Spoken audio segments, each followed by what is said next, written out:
지난주 아침마당에 총신대학교 이재서 총장이 나오셨어요. 이분은 15살의 시각장애인이 됩니다. 집이 너무너무 가난했어요. 그래서 어떻게 할 일이 없어서 정말 눈물로 세월을 보내는데 다행히 맹학교에 들어가게 됩니다. 근데 놀랍게도 맹학교에 들어가서 예수님을 만나게 됩니다. 그래서 구원을 받고 신앙생활을 열심히 하는데 이분이 거기서 느낀 게 뭐냐면 두 가지를 깨닫게 돼요. 하나는 뭐냐면 하나님의 은혜가 너무나 크다, 감사하다. 이 감사의 삶을 알게 되는 거예요. 너무 어렵고 힘든데 공부도 할 수 없는데 여하튼 맹학교 가서 공부를 하게 되니까 너무너무 감사하고 그 다음에 또 예수님을 만나게 되니까 너무너무 감사한 거예요. 그리고 또 하나가 중요한 게 뭐냐면 예수님을 만나고 나니까 적극적인 인생을 살게 되는 거예요. 부정적인 인생이 아니라 긍정적인 인생. 내가 비록 시각장애인이지만 이 어려움을 듣고 내가 뭔가 하겠다. 그래서 공부를 열심히 해가지고 나중에 미국에 공부를 하러 갑니다. 그리고 미국에서 박사학위를 받고 돌아와서 총신대에서 교수로 재직을 하다가 퇴직을 합니다. 그리고 퇴직을 한 다음에 이사회에서 총장을 뽑는데 누굴 뽑았느냐? 이재서라고 하는 이 교수를 만장일치로 총장을 뽑았어요. 지금 현 총장으로 계시는데 아침마당에 나와서 자기가 하나님의 은혜가 너무 크다. 내가 하나님이 아니었다면 글을 못 배웠을 거고 구원을 못 받았을 거고 그 다음에 어떻게 공부를 했겠느냐. 나는 지금도 하나님 만난 것이 너무나 크고 감사하다. 이런 얘기를 아침마당에 나와서 하는 이야기를 제가 듣고 나하고 비슷하다 하는 생각을 갖게 됐습니다. 여러분이 감사하는 마음은 고난을 이기는 거죠. 감사하는 마음은 용기를 갖는 겁니다. 하나님이 함께하는 마음이고 힘들고 어려운 중에도 감사할 때에 승리가 오게 되고 용기를 갖게 되고 그 다음에 안 될 것을 되게 하는 능력이 이 감사하는 마음과 감사하는 믿음이다. 저는 아침에 눈을 뜨면서 제일 먼저 기도가 하나님 앞에 감사 기도죠. 이불 속에서부터 감사하고 나와서 기도할 때 감사하고 그리고 저녁에 잘 때에 아내의 손을 붙잡고 하나님 앞에 감사 기도를 드리면서 하루의 일과를 끝내고 잠을 자기 시작을 하게 되죠. 그러니까 감사로 시작해서 감사로 하루 일과를 마치게 되는 겁니다. 우리가 감사를 못하는 것은 무엇을 갖지 못해서 감사 못하는 게 아닙니다. 사실은 마음의 감사를 느끼지 못해서 그렇게 되는 거예요. 행복하기에 감사한 것이 아닙니다. 감사하기에 행복해지는 겁니다. 그러므로 우리가 날마다 감사를 입에 달고 살면 하나님이 우리에게 감사의 조건을 날마다 주게 되는 거죠.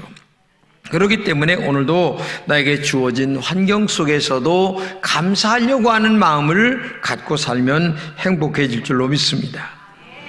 1612년 영국에서 메이플라워라고 하는 배를 타고 신앙 하나 때문에 미국을 청교도들이 가게 됩니다. 그들이 미국 땅에 들어가자마자 제일 먼저 한 것이 뭔 줄 아세요?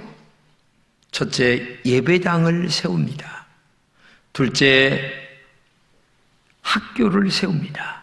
셋째, 자기 집을 진 거예요. 근데 우리는 어떻게 한 줄 아세요? 자기 집 먼저 짓고 그 다음에 남는 것 가지고 예배당 찾아와요. 신앙은 그런 게 아니에요. 여러분 이사를 다닐 때에 내 영혼이 어떻게 하면 잘 될까를 제일 먼저 생각하면서 교회 가까이 가서 기도하고 말씀대로 살려고 하는 중심을 갖고 살아야 되는데 신앙은 어떻게 되든 육신의 편안함을 쫓아 살아가는 이사생활 그건 정상이 아닙니다.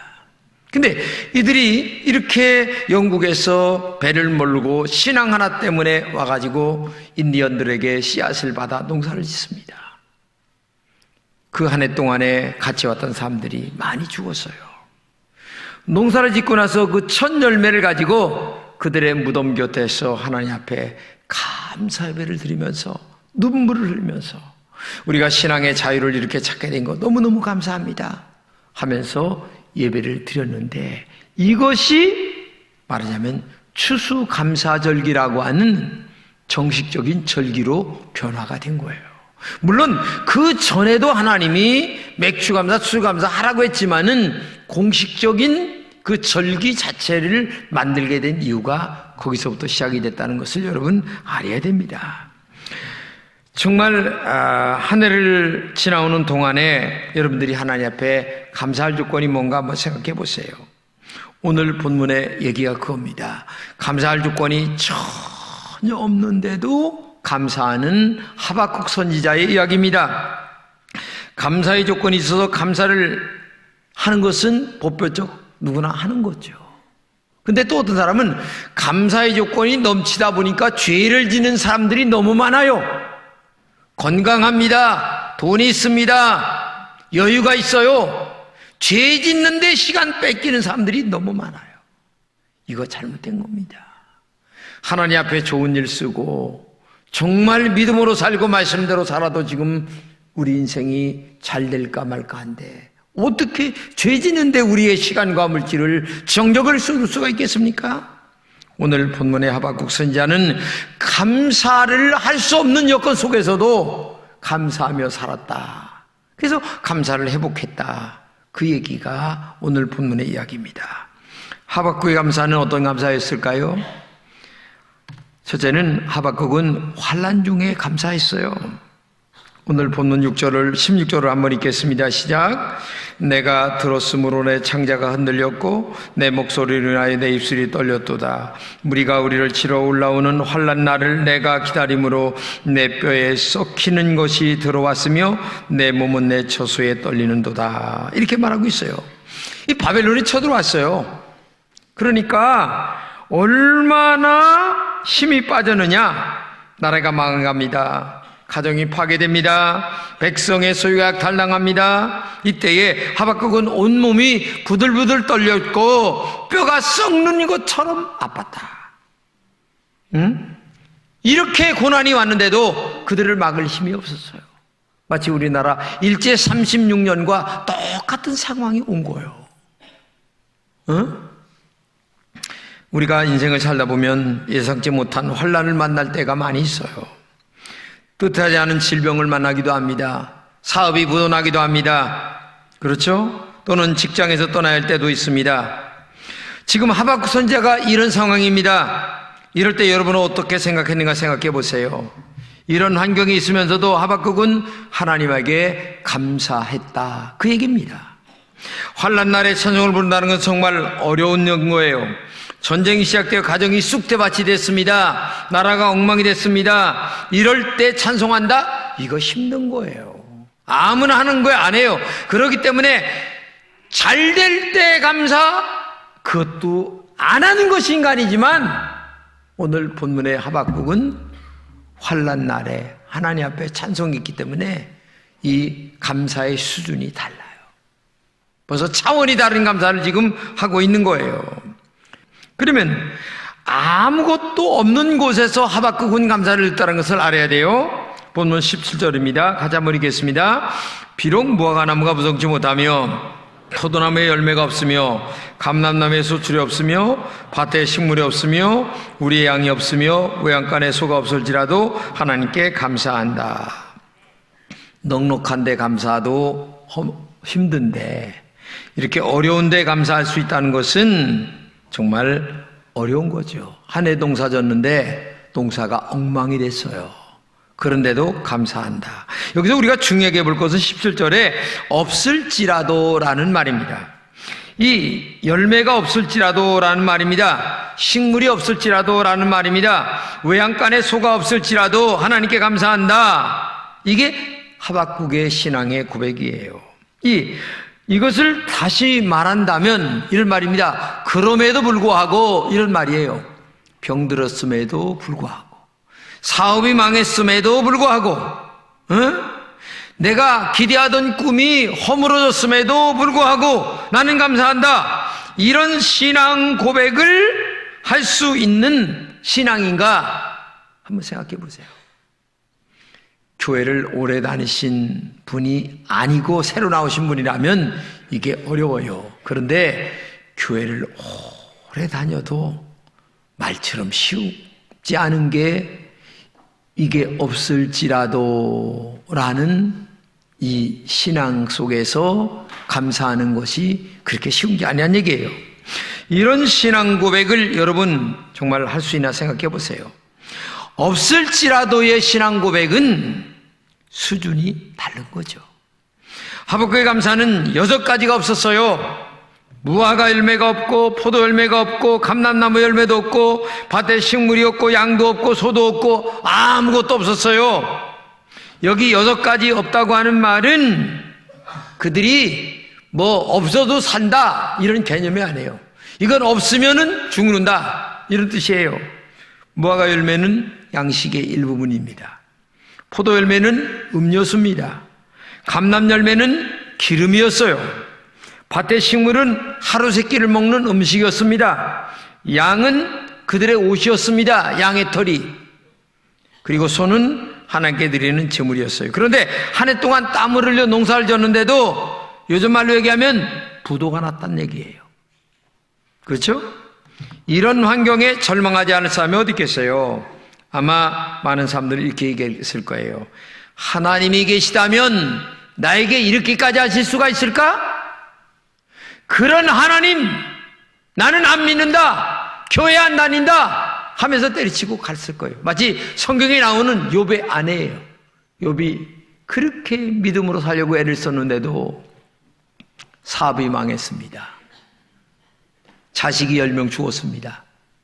그 다음에 몸이 병들어가지고 기와 조각으로 박박 끓고 있어요. 그러니까 마누라가 하는 말이 그래도 하나님을 믿겠느냐? 때려쳐! 하고서 마누라가 도망갔어요. 그러니까 마누라가 하는 말이 이 어리석은 여자야, 하나님은 그래도 계셔. 이렇게 얘기를 했어요. 근데 욥의 말년에 하나님이 배나 더 주셨어요.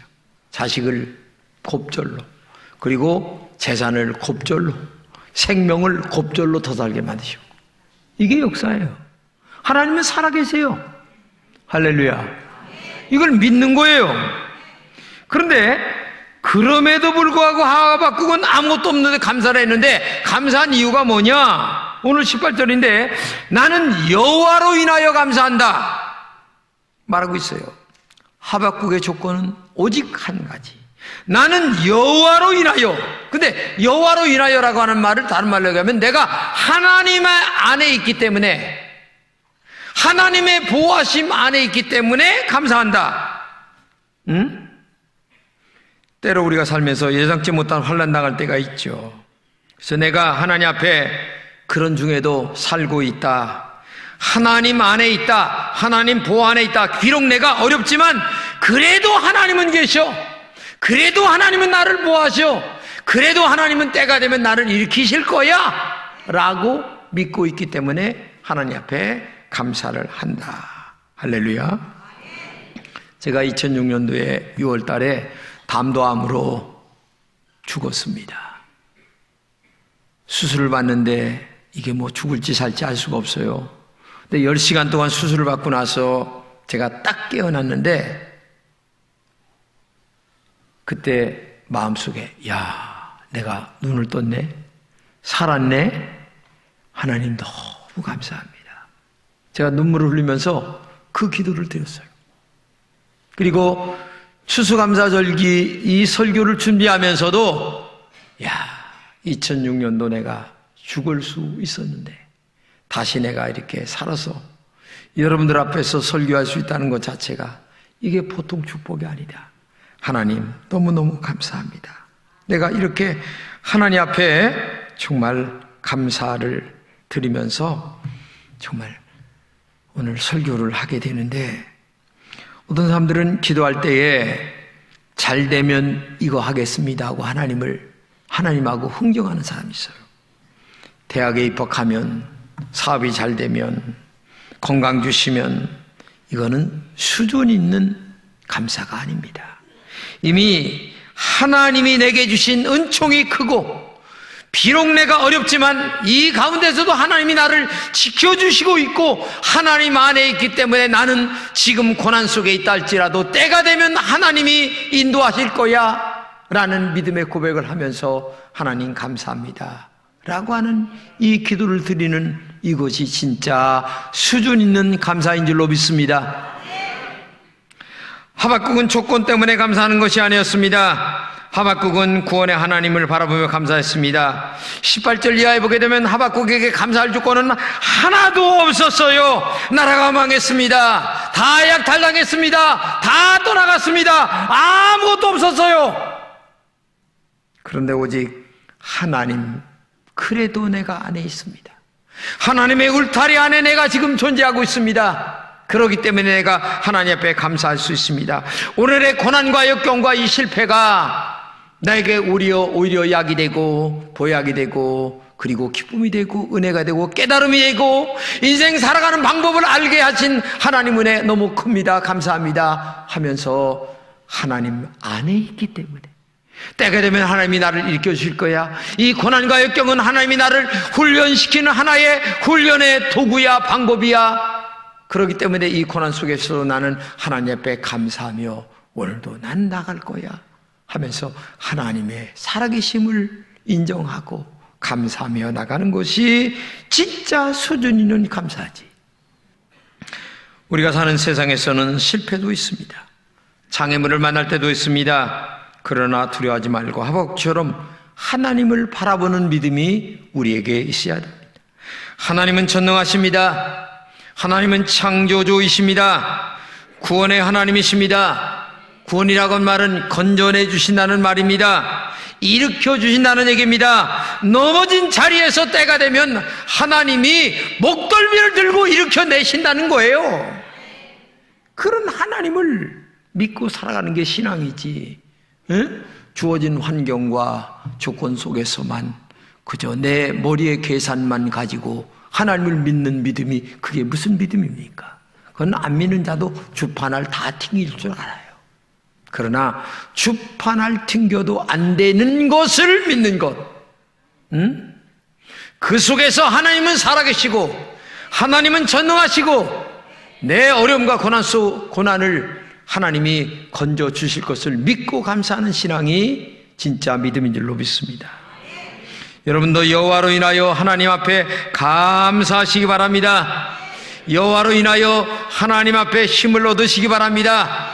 하나님의 울타리 안에 내가 지금도 있다. 비록 내가 고난과 역경 속에 있다 할지라도 하나님의 울타리 안에 하나님의 보호하심 속에 내가 있다. 이것을 믿는 믿음이 여러분들에게 있어야 될 줄로 믿습니다. 그래서 그 고난 속에서도 여호와로 인하여 내가 감사한다. 여호와로 인하여 기쁨을 누린다. 이게 진짜 믿음 아니겠습니까? 보트라드 로셀이라고 하는 분은 인간의 힘을 세 가지로 말했습니다. 하나는 칼을 상징하는 물리적인 힘을 얘기했습니다. 하나는 돈을 상징하는 경제적인 힘을 얘기했습니다. 하나는 마음을 움직이는 설득의 힘을 그는 가장 강조했습니다. 그러나 우리는 이것보다 더 큰 힘이 있습니다. 뭐냐? 주 여호와는 나의 힘이라고 하는 이 고백이 중요한 겁니다. 내가 비록 물리적인 힘이 그리고 경제적인 힘이 그리고 설득의 힘이 연약하다 할지라도 전능하신 여호와 하나님이 나와 함께 하신다고 하는 이 믿음 하나, 그 하나님은 나의 힘이 되신다. 그래서 정말 다윗은 이런 고백을 하잖아요. 나의 힘이 되신 여호와여, 내가 주를 찬양합니다. 할렐루야. 어린아이에게 가장 큰 힘은 어머니가 아버지가 옆에 있는 겁니다. 어머니 아버지가 옆에 있으면 아이들은 두렵질 않아요. 얼마나 뛰어노는지 몰라요. 뭐 상황이 어떻게 되는지 몰라도 아버지 엄마가 옆에 있으면 그들은 행복하게 뛰어노는 게 어린아이에게 힘이 누구냐? 엄마 아빠야. 오늘 여러분과 저의 힘은 뭡니까? 예? 돈의 힘입니까? 무슨 힘이에요? 건강의 힘? 여러분, 내일 일을 모르고 살아가는 게 우리예요. 오늘 이렇게 숨 쉬고 있다는 것 자체가 하나님 안에서의 축복이고 은혜인 줄로 믿습니다. 그렇기 때문에 감사하시기 바랍니다. 인간의 힘은 한계를 느낄 수밖에 없어요. 인간은 유한합니다. 인간은 연약합니다. 내일 일을 몰라요. 제가 암병 걸릴 줄 어떻게 알았어요? 여러분, 하나님 앞에 겸손하세요. 에? 배움? 의미 없어요. 건강? 감사하세요. 밥 먹고 살 수 있는 거? 정말 감사하세요. 에? 그러면서 믿음으로 살아가는 겁니다. 이게 오늘 우리의 신앙 아니고 뭐겠습니까? 당장 눈앞에 보이는 고난만 바라보면 하나님의 뜻을 알지 못합니다. 절망할 수밖에 없어요. 그러나 고난 뒤편에 숨어있는 하나님의 숨은 위대한 손길을 바라보면서 오늘도 감사할 수 있다면 이게 얼마나 큰 은혜입니까? 그렇기 때문에 오늘도 여러분과 제가 믿음으로 감사하는 은혜가 있기를 축복합니다. 세계 무역센터가 뉴욕에 있는데 부총재였던 이돈 장로님의 간증입니다. 9.11 테러 때 아침에 출근을 합니다. 근데 이분이 사는 곳이 뉴욕이 아니고 워싱턴 DC에서 비행기를 타고 출근해요. 왜냐? 신앙 때문에, 신앙 하나 때문에 워싱턴 DC에서 출근하는, 교회 때문에, 교회 다니는 거 때문에. 여러분, 교회 중심으로 살아야 돼요. 이사도 교회 중심으로 다녀야 되는 거예요. 육신 편하게 넘어 살지 마세요. 짧게 살다가는 거예요. 그래서 워싱턴 DC에서 출근을 하는데 아침에 갑작스레 설사가 나는 거예요. 그래가지고 화장실을 들락날락 가다가 비행기를 놓치고 비행기를 못 타서 나중에 갔어. 나중에 가보니까 이게 웬일입니까? 자기가 회의를 주재할 장소가 84층인데 84층이 비행기 2대가 지나가면서 박살이 난 거예요. 뭐라고 얘기를 해야 됩니까? 우연입니까? 그 장로님 이야기는 이렇게 얘기를 해요. 우연이 아닙니다. 나는 하나님 하나 때문에 평생을 살아온 분이에요. 근데 왜 그날 아침에 내 건강한 몸에 갑작스레 설사가 일어나게 했는지 나는 알 수가 없어요. 난 이것은 하나님의 인도와 축복으로밖에 얘기할 수밖에 없어요. 이게 고백입니다. 할렐루야. 여러분, 하나님은 살아계십니다. 하나님은 전능하십니다. 그렇기 때문에 우리는 한치 앞을 모르고 살아가는 이 인생길에서 하나님의 숨은 손길을 바라보시기 바랍니다. 우리가 범사에 감사한다고 하는 것은 저 넘어 보이지 않는 하나님의 손길의 은총을 입고 살아가는 지름길임을 알아야 돼요. 어떤 경우에도 감사하십시오. 어떤 경우에도 하나님의 은혜를 잊지 마십시오. 어떤 경우에도 하나님의 살아계심을 고백하는 여러분 되시기를 바랍니다.